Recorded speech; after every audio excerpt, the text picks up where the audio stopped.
stately, plump Big Mulligan came from the stairhead, bearing a bowl of lather on which a mirror and a razor lay crossed.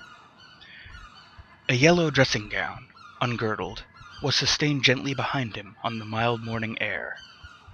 He held the bowl aloft and intoned, "In troibo ad altare Dei."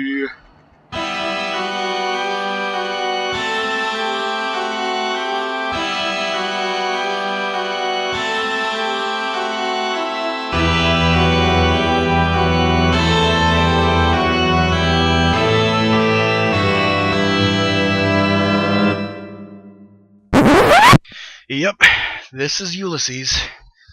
You're probably wondering how you ended up in this situation, watching Big the Cat commit blasphemy in this, the year of our God 2017, or whenever you watch this. For the record, he said, "I will go into the altar of God," which is something that most readers of the book back in the 1920s would have been familiar with, though obviously Catholic masses in Latin have fallen out of parlance since then. There's a good chance you know of this book. Ulysses is one of those books that gets a lot of praise, and I mean, both Marilyn Monroe and Albert Einstein were fans, and T.S. Eliot called it the most important expression which the present age has found. But there's also a good chance you have tried to read it and been a little lost. It's a bit of a labyrinth of symbolism, much of it relying on words that we no longer use and references we no longer get. Now, I could be pretentious and tell you to just read it, as it's a genuinely magical book and one of my favorites, but I thought it would be a lot more fun to offer to read it with you, help you see the meaning, and I thought it would be a lot more engaging if everyone was a Sonic character. So, welcome to Intense, my ramble channel. Today, we're broadcasting Sonic Hamlet. Halted, he peered down the dark winding stairs, and called out coarsely, "Come up, Kinch! Come up, you fearful Jesuit!" Solemnly he came forward and mounted the round gun rest. He faced about, and blessed gravely thrice the tower, the surrounding land, and the awaking mountains. Then, catching sight of Sonic Daedalus, he bent towards him and made rapid crosses in the air, gurgling in his throat and shaking his head. Sonic Daedalus, displeased and sleepy, leaned his arms on the top of the staircase and looked coldly at the shaking, gurgling face that blessed him, equine in its length, and at the light, untonsured hair, grained and hued like pale oak. That purple guy over there, Big the Cat, is playing the part of Buck Mulligan. Buck is a pretty upstanding guy. I mean, he's a medical student who has saved people's lives, and he recently decided to move into this old decommissioned military tower and transform it into a sort of bohemian center for Irish culture. However, he is also a serious wiseass and mocks religion as much as he can. Living with him at the moment is our blue blur, Sonic the Hedgehog, playing the part of Stephen Daedalus. Stephen is an artist, currently working as a part-time teacher at a local school. He was raised as a Jesuit, which is a particular sect of Catholicism that emphasizes dedicated studying from an early age, but he renounced his faith and recently went off to France to experience the world, at least until he was called back to Dublin a year ago for his dying mother. If you, for whatever reason, want to read more about Daedalus, I recommend A Portrait of the Artist as a Young Man, Joyce's previous novel, which is all about Stephen's upbringing. And yes, Big is probably mocking religion here just to tease Sonic. Big Mulligan peeped an instant under the mirror, and then covered the bowl smartly. "Back to barracks," he said sternly. He added in a preacher's tone, "For this, O dearly beloved, is the genuine Christine, body and soul and blood and ounds. Slow music, please. Shut your eyes, gents. One moment. A little trouble about those white corpuscles. Silence all." He peered sideways up and gave a long, slow whistle of call, then paused a while in rapt attention, his even white teeth glistening here and there with gold points. Chrysostomos. Oh yeah, did I mention we'll be hearing Sonic's thoughts? Because we will. I'll try to distinguish inner monologue with a slightly different sound, but here Sonic is thinking of Big's white teeth, capped with gold, which I'm pretty sure was a thing people did back then. Anyway, two strong, shrill whistles answered through the calm. "Thanks, old chap," he cried briskly. "That will do nicely. Switch off the current, will you?" He skipped off the gun rest and looked gravely at his watcher, gathering about his legs the loose folds of his gown. The plump, shadowed face and sullen, oval jowl recalled a prelate, patron of arts in the Middle Ages. A pleasant smile broke quietly over his lips. "Oh, the mockery of it," he said gaily. "Your absurd name, an ancient Greek." He pointed his finger in friendly jest and went over to the parapet, laughing to himself. Sonic Daedalus stepped up, followed him wearily halfway, and sat down on the edge of the gunrest, watching him still as he propped his mirror on the parapet, dipped the brush in the bowl, and lathered cheeks and neck. Big Mulligan's gay voice went on. "My name is absurd too. Malachi Mulligan. 2 dactyls. But it has a Hellenic ring, hasn't it? Tripping and sunny like the buck himself. We must go to Athens. Will you come if I can get the ant to fork out 20 quid? He laid the brush aside and, laughing with delight, cried, "Will he come? The jejune Jesuit!" Big, like many intellectuals in 1904, considered the Greeks to be the pinnacle of culture. He'd love to have Sonic help him make Ireland more like ancient Greece, but he knows very well that Sonic is difficult. Ceasing, he began to shave with care. "Tell me, Mulligan," Sonic said quietly. "Yes, my love?" "How long is Haynes going to stay in this tower?" Big Mulligan showed a shaven cheek over his right shoulder. "God, isn't he dreadful?" he said frankly. "A ponderous Saxon. He thinks you're not a gentleman. God, these bloody English! Bursting with money and indigestion. Because he comes from Oxford. You know, Daedalus, you have the real Oxford manner. He can't make you out. Oh, my name for you is the best. Kinch, the knife blade." He shaved warily over his chin. "He was raving all night about a Black Panther," Sonic said.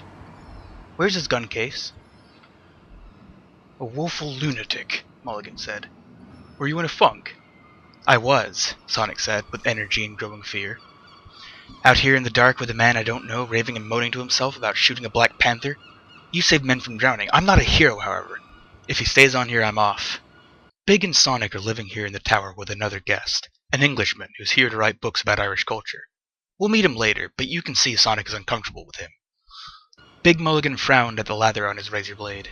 He hopped down from his perch and began to search his trouser pockets hastily. "Scudder!" he cried thickly. He came over to the gunrest and, thrusting a hand into Sonic's upper pocket, said, "Lend us a loan of your nose rag to wipe my razor." Sonic suffered him to pull out and hold up on show by its corner a dirty, crumpled handkerchief. Big Mulligan wiped the razor blade neatly. Then, gazing over the handkerchief, he said, "The Bard's nose rag! A new art color for our Irish poets, snot green. You can almost taste it, can't you?" He mounted to the parapet again and gazed out over Dublin Bay, his fair oak-pale hair stirring slightly. "God," he said quietly, "isn't the sea what Algy calls it? A grey sweet mother? The snot-green sea. The scrotum-tightening sea. Epiona ponton. Ah, Daedalus, the Greeks! I must teach you. You must read them in the original. Thalata! Thalata! She is our great sweet mother. Come and look." Sonic stood up and went over to the parapet. Leaning on it, he looked down on the water and on the mailboat clearing the harbor mouth of Kingstown. "Our mighty mother," Big Mulligan said. He turned abruptly, his grey, searching eyes from the sea, to Sonic's face. "The aunt thinks he killed your mother," he said. "That's why she won't let me have anything to do with you." "Someone killed her," Sonic said gloomily. "You could have knelt down, damn it, Kinch, when your dying mother asked you," Big Mulligan said. "I'm Hyperborean as much as you, but to think of your mother begging you with her last breath to kneel down and pray for her, and you refused. There's something sinister in you." He broke off and lathered again lightly his farther cheek. A tolerant smile curled his lips. "But a lovely mummer," he murmured to himself. "Kinch, the loveliest mummer of them all." He shaved evenly and with care, in silence, seriously. Sonic, an elbow rested on the jagged granite, leaned his palm against his brow and gazed at the fraying edge of his shiny black coat sleeve. Pain, that was not yet the pain of love, fretted his heart. Silently, in a dream, she had come to him after her death, her wasted body within its loose brown grave clothes giving off an odor of wax and rosewood, her breath that had bent upon him, mute, reproachful, a faint odor of wetted ashes. Across the threadbare cuff edge he saw the sea hailed as a great, sweet mother by the well-fed voice beside him. The ring of bay and skyline held a dull green mass of liquid. A bowl of white china had stood beside her deathbed, holding the green sluggish bile which she had torn up from her rotting liver by fits of loud, groaning vomiting. Ever since his mother's death, Sonic has been seeing her ghost in his sleep, so this really is like Hamlet. Big Mulligan wiped again his razor blade. "Oh, poor dog's body," he said in a kind voice. "I must give you a shirt and a few nose rags. How are the second-hand breeks?" "They fit well enough," Sonic answered. Big Mulligan attacked the hollow beneath his underlip. "The mockery of it," he said contentedly. "Second leg they should be. God knows what poxy bowsy left them off. I have a lovely pair with a hair stripe, grey. You look spiffing in them. I'm not joking, Ginch. You look damn well when you're dressed." "Thanks," Sonic said. "I can't wear them if they're grey." "He can't wear them," Big Mulligan told his face in the mirror. "Etiquette is etiquette. He kills his mother, but he can't wear grey trousers." He folded his razor neatly, and with stroking palps of fingers felt the smooth skin. Sonic turned his gaze from the sea and to the plump face with its smoke-blue mobile eyes. "That fellow I was with in the ship last night," said Big Mulligan, "says you have GPI. He's up in Dottyville of Connolly Norman. General paralysis of the insane." He swept the mirror a half-circle in the air to flash the tidings abroad in sunlight now radiant on the sea. His curling shaven lips laughed, and the edges of his white glittering teeth. Laughter seized all his strong, well-knit trunk. "Look at yourself, you dreadful bard." Sonic bent forward and peered at the mirror held out to him, cleft by a crooked crack. Hair on end, as he and others see me. Who chose this face for me, this dog's body to rid of vermin? It asks me too. "I pinched it out of the skivvy's room," Big Mulligan said. "It does her all right. The aunt always keeps plain-looking servants for Malachi. Lead him not into temptation, and her name is Ursula." Big stole a mirror from a poor family servant, and now he's mocking her appearance and implying she's a virgin. Just so it's clear. Laughing again, he brought the mirror away from Sonic's peering eyes. "The rage of Caliban at not seeing his face in a mirror," he said. "If Wilde were only alive to see you." Drawing back and pointing, Sonic said with bitterness, "It is a symbol of Irish art, the cracked looking-glass of a servant." Caliban was a character in a Shakespeare play, but here Big's referring to something Oscar Wilde once said about realism and romanticism. Big's basically saying Sonic isn't who he thinks he is, and Sonic's retaliating with a rather poignant, "It's the English ideals that make it seem that way." Probably. Isn't this fun? Big Mulligan suddenly linked his arm in Sonic's and walked with him round the tower, his razor and mirror clacking in the pocket where he had thrust them. "Oh, it's not fair to tease you like that, Kinch, is it?" he said kindly. "God knows you have more spirit than any of them." Parried again. He fears the lancet of my art as I fear that of his. The cold steel pen. Cracked looking-glass of a servant. Tell that to the Oxy chap downstairs and touch him for a guinea. He's stinking with money and thinks you're not a gentleman. His old fellow made his tin by selling jalap to Zulus or some bloody swindle or other. God, Kinch, if you and I could only work together, we might do something for the island. Hellenize it." Cranley's arm. His arm. "And to think of your having to beg from these swine. I'm the only one who knows what you are. Why don't you trust me any more? What have you up your nose against me? Is it Haynes? Hey, if he makes any noise here, I'll bring down Seymour and we'll give him a ragging worse than they gave Clive Kempthorpe." Wait, who's Clive Kempthorpe? We don't really know, but Sonic assumes he's some schoolfellow who Big probably picked on. Young shouts of moneyed voices in Clive Kempthorpe's rooms. Pale faces, they hold their ribs of laughter, one clasping another. "Oh, I shall expire! Break the news to her gently, Aubrey! I shall die!" With slit ribbons of his shirt whipping the air, he hops and hobbles around the table, with trousers down at heels, chased by 80s of Magdalen with a tailor's shears. A scared calf's face gilded with marmalade. "I don't want to be debagged! Don't you play the giddy ox with me!" Shouts from the open window, startling evening in the quadrangle. A deaf gardener, aproned, masked with Matthew Arnold's face, pushes his mower on the somber lawn, watching narrowly the dancing motes of grass halms. Sonic can even imagine the gardener, who thinks of himself a noble intellectual but would rather just pretend he doesn't hear the kids causing trouble near him. To ourselves. New paganism. Omphalos. Or, in other words, Big does not have our best interests in mind, just fame and notoriety. Let him stay. There's nothing wrong with him except at night. Then what is it? Big Mulligan asked impatiently. Cough it up. I'm quite frank with you. What have you against me now? They halted, looking towards the blunt cape of Bray Head that lay on the water like the snout of a sleeping whale. Sonic freed his arm quietly. Do you wish me to tell you? He asked. Yes, what is it? Big Mulligan answered. I don't remember anything. He looked in Sonic's face as he spoke. A light wind passed his brow, fanning softly his fair, uncombed hair and stirring silver points of anxiety in his eyes. Sonic, depressed by his own voice, said, Do you remember the first day I went to your house after my mother's death? Big Mulligan frowned quickly and said, What? Where? I can't remember anything. I remember only ideas and sensations. Why? What happened in the name of God? You were making tea, Sonic said. I went across the landing to get more hot water. Your mother and some visitor came out of the drawing room. She asked you who was in your room. Yes? What did I say? I forget. You said, Oh, it's only Daedalus whose mother is beastly dead. A flush, which made him seem younger and more engaging, rose to Big Mulligan's cheek. Did I say that? He asked. Well, what harm is that? He shook his constraint from him nervously. And what is death? He asked. Your mother's or yours or my own? You saw only your mother die. I see them pop off every day in the Mater enrichment and cut up into tripes in the dissecting room. It's a beastly thing and nothing else. It simply doesn't matter. You wouldn't kneel down to pray for your mother on her deathbed when she asked you. Why? Because you have the cursed Jesuit strain in you, only it's injected the wrong way. To me, it's all a mockery and beastly. Her cerebral lobes are not functioning. She calls the doctor Sir Peter Teasel and picks buttercups off the quilt. Humour her till it's over. You crossed your last wish in death, and yet you sulk with me because I don't whinge like some hired mute from Lalouette's. Absurd! I suppose I did say it. I didn't mean to offend the memory of your mother. He had spoken himself into boldness. Sonic, shielding the gaping wounds which the words had left in his heart, said very coldly, I am not thinking of the offence to my mother. Of what, then? Big Mulligan asked. Of the offence to me, Sonic answered. Big Mulligan swung round on his heel. Oh, an impossible person! He exclaimed. He walked off quickly round the parapet.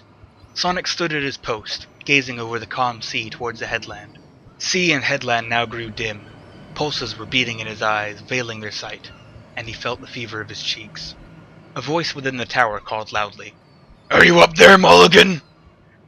I'm coming, Big Mulligan answered. He turned towards Sonic and said, Look at the sea. What does it care about offences? Truck Loyola Kinch and come on down. The Sassenach wants his morning rashers. Lose your Jesuit stubbornness and come downstairs. The Saxon wants breakfast. His head halted again for a moment at the top of the staircase, level with the roof. Don't mope over it all day, he said. I'm inconsequent. Give up the moody brooding. His head vanished, but the drone of his descending voice boomed out of the stairhead. And no more turn aside and brood upon love's bitter mystery. For Fergus rules the brazen course. Big singing a Yeats poem. Now, it just so happens that instead of praying for his dying mother, Sonic instead sang that same poem for her. So Big probably did not realize, but he just sent Sonic down an even moodier brood. Here we go. Wood shadows floated silently by through the morning peace from the stairhead seaward where he gazed. Inshore and farther out, the mirror of water widened, spurned by light-shod hurrying feet. White breast of the dim sea, the twining stresses, 2 by 2. A hand plucking the harp strings, merging their twining chords. Wave-white wedded words, shimmering on the dim tide. A cloud began to cover the sun slowly, wholly, shadowing the bay in deeper green. It lay beneath him, a bowl of bitter waters. Fergus's song. I sang it alone in the house, holding down the long dark chords. Her door was open. She wanted to hear my music. Silent with awe and pity, I went to her bedside. She was crying in her wretched bed, for those words, Sonic, love's bitter mystery. Where now? Her secrets, old feather fans, tasseled dance cards, powdered with musk. A god of amber beads in her locked drawer. A birdcage hung in the sunny window of her house when she was a girl. She heard old Roy sing in the pantomime of Turco the Terrible, and laughed with others when he sang, I am the boy that can enjoy invisibility. phantasmal mirth folded away, musk-perfumed. And no more time, aside and brood. Folded away in the memory of nature with her toys. Memories beset his brooding brain. Her glass of water from the kitchen tap when she had approached the sacrament. A cored apple filled with brown sugar, roasting for her at the hob on a dark autumn evening. Her shapely fingernails reddened by the blood of squashed lice from the children's shirts. In a dream, silently, she had come to him, her wasted body within its loose grave clothes giving off an odor of wax and rosewood. Her breath bent over him with mute secret words, a faint odor of wetted ashes. Her glazing eyes staring out of death to shake and bend my soul. On me alone. The ghost candle to light her agony. Ghostly light on the tortured face.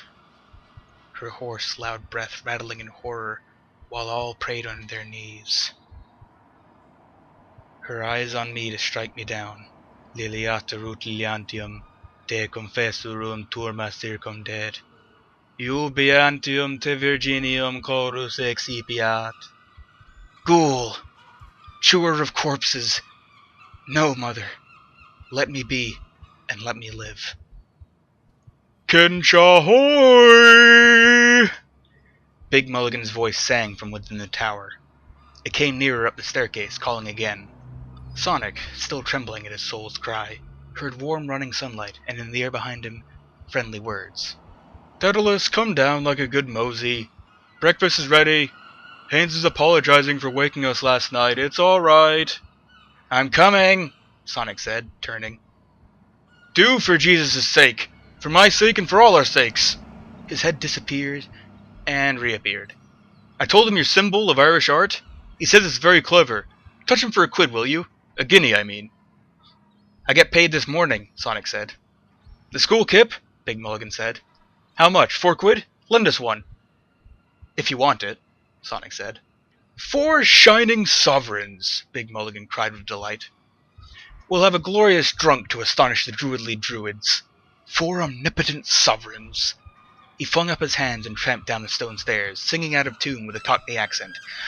Oh, won't we have a merry time, drinking whiskey, beer, and wine, on Coronation Day.